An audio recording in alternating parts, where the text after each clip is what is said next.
So it's all for play for still. I think so. Do you want to bet against us?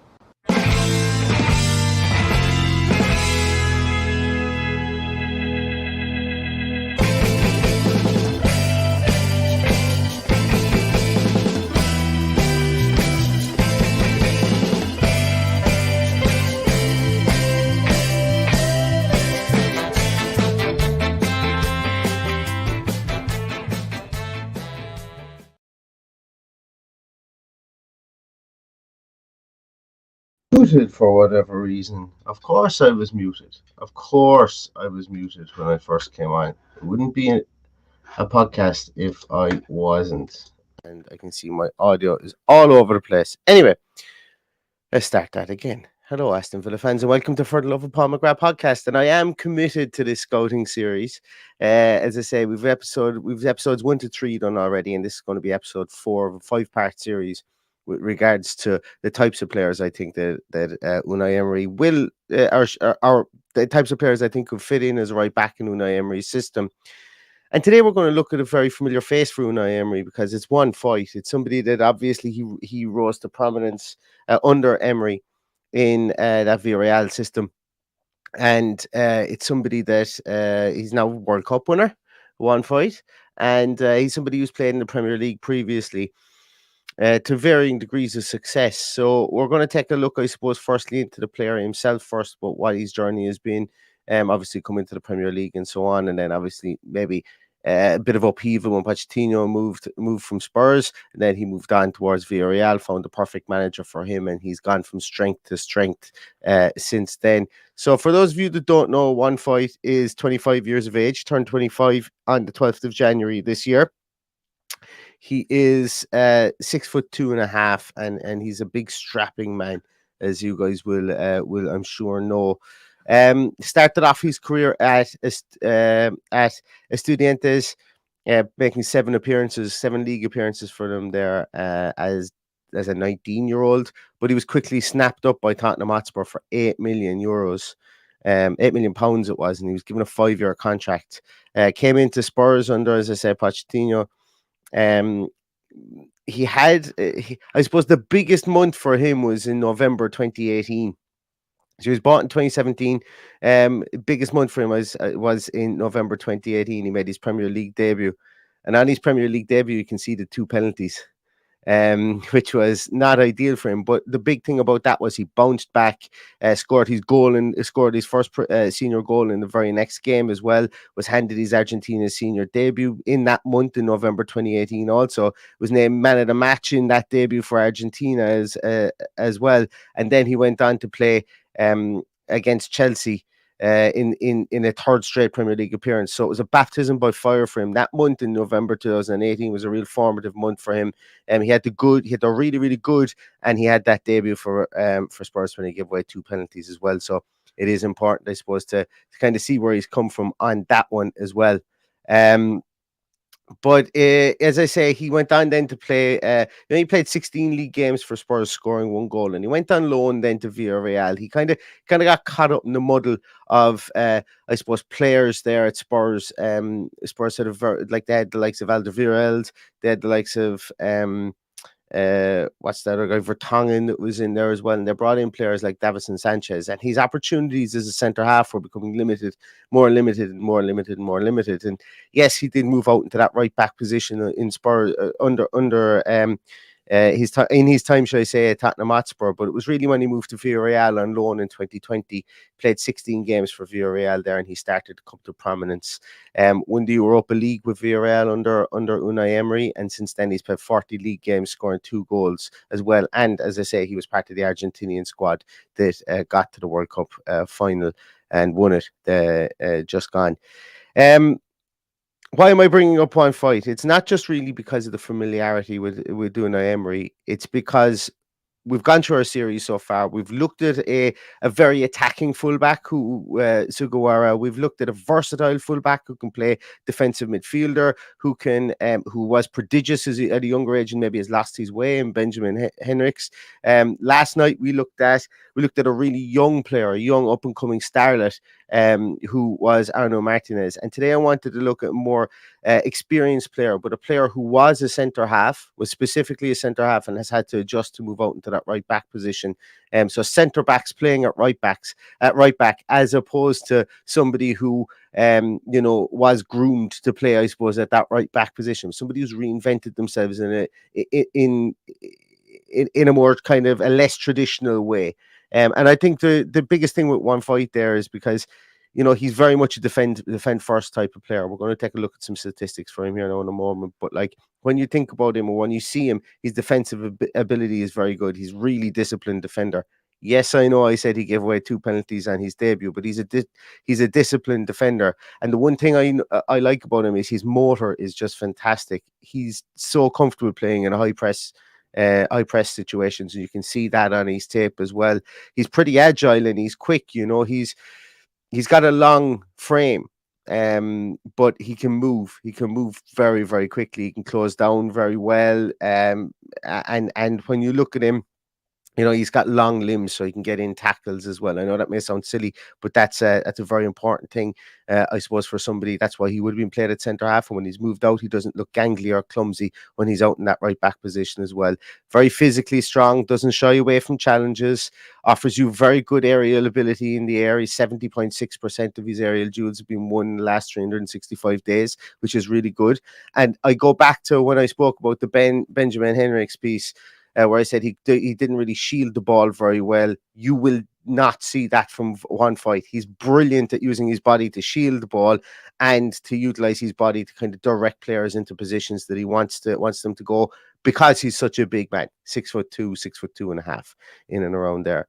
The greatest thing I think that Unai Emery loves about Juan Foyth is he just knows his spatial awareness, his positional ability, is very apparent when he's playing at right back, and I think that's what draws Unai Emery to that. That's something that Unai Emery needs to see from his fullbacks. I think that's why Ashley Young came into the team initially, because he's got really good positional awareness, good spatial awareness, specifically at that right back position. Matty Cash didn't have that. He was more a bomb forward first player, and we've seen, I suppose, that it took Matty Cash time to come back into the team, and I would imagine it was working on that positional awareness piece that was the reason why it took him time to come in. You won't have those issues with Juan Foyth. He knows exactly when to push up. He knows when to hold back, because he's not one of these speedsters that's going to absolutely just burst into the penalty area and try and take people on the outside from that point of view. Nor should he be. It's not his natural game.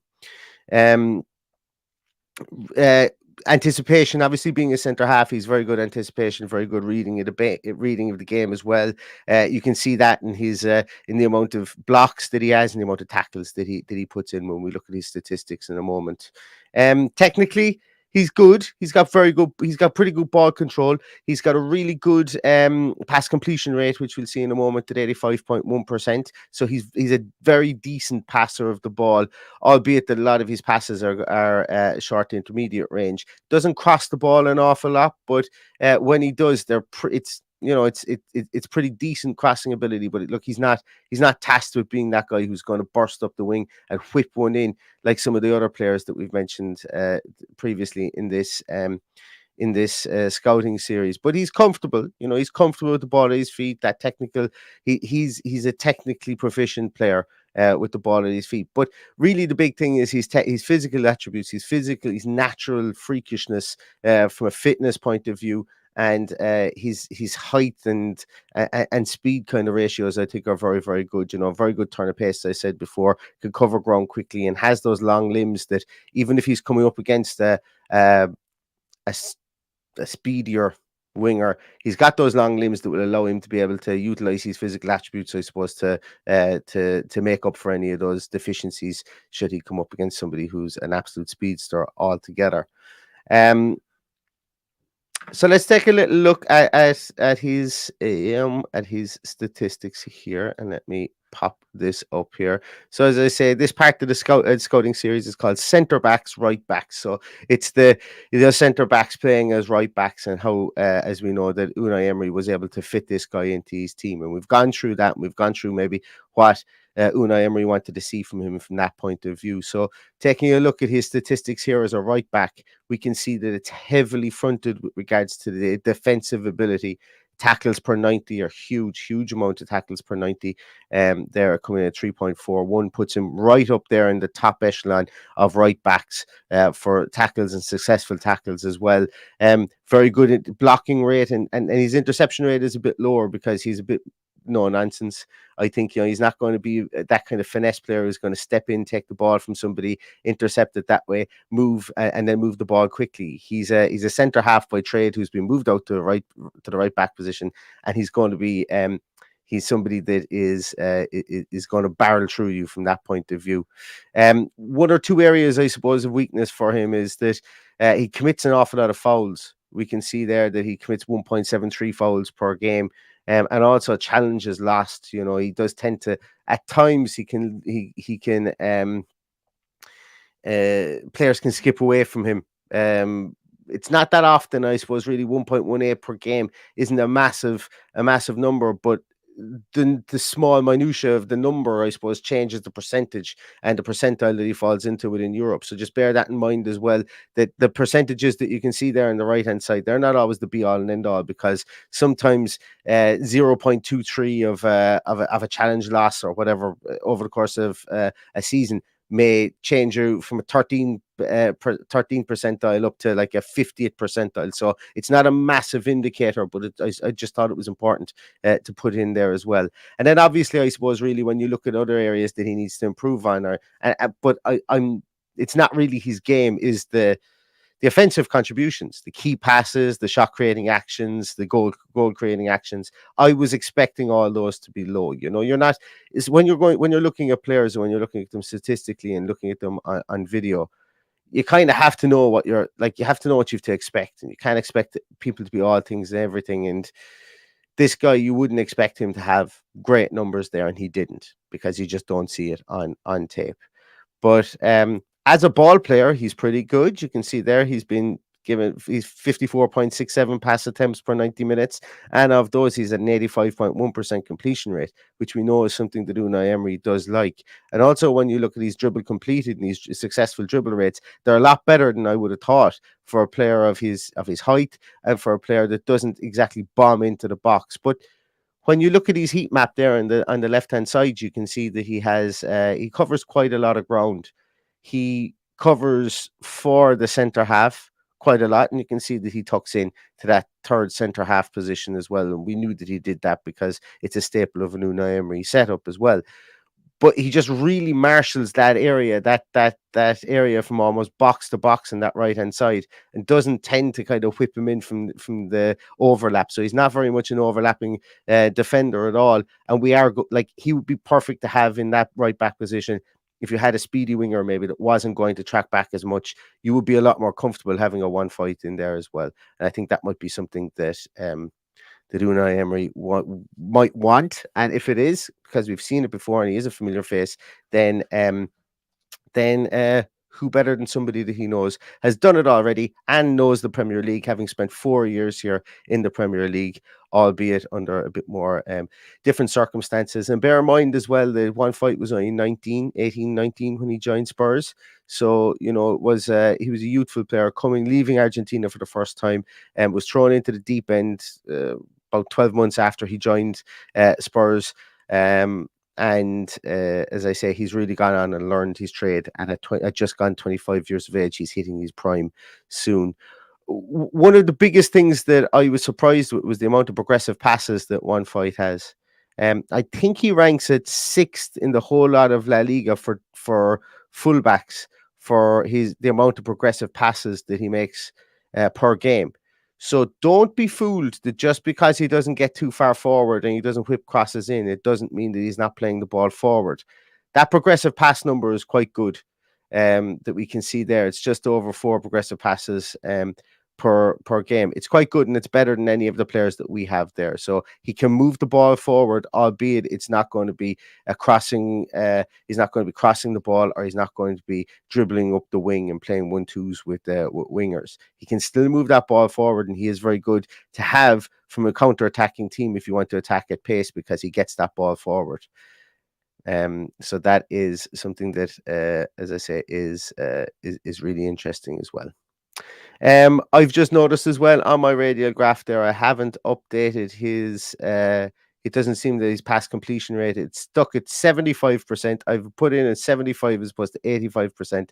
So if anybody's looking at that there, he should be moved. His pass completion percentage should be a lot higher than it's shown on that radial graph, based on the fact that he's 85.1% pass completion rate.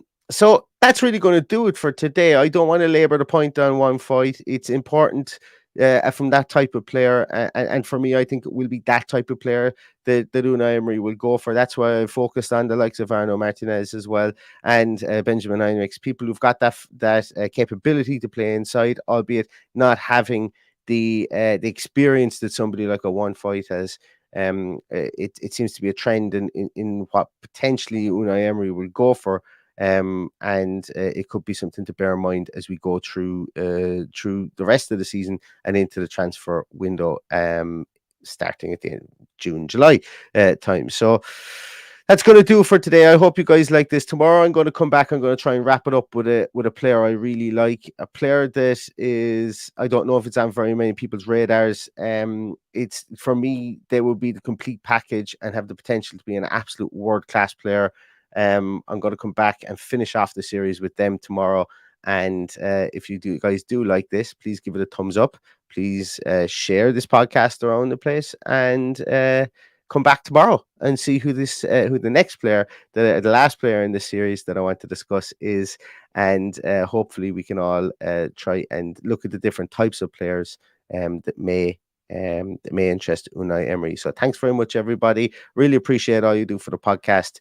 If you haven't seen the previous 3 episodes, please go back and watch them, and then you'll have a better feel for where these scouting series are going. After I'm finished with this one, I will look into the centre half position a small bit more after that. Then we'll go on to, we might skip the left back position. I'm not sure yet, because, as I say, we have reinforcements there already, but we will go through all the different positions in the field, and I can't wait to get to the strikers, because I've got there's 2 strikers that I'm looking at the moment, and if Villa could get them, I would absolutely be delighted. And they're not your big massive names either, but so we will culminate with strikers, and hopefully this will bring us all the way up to the end of the season as we go through these. So if you do like it, give it a thumbs up. You know what to do. Share this around to everybody else. But in the meantime, stay safe, stay healthy, and all that's left to say is up the Villa.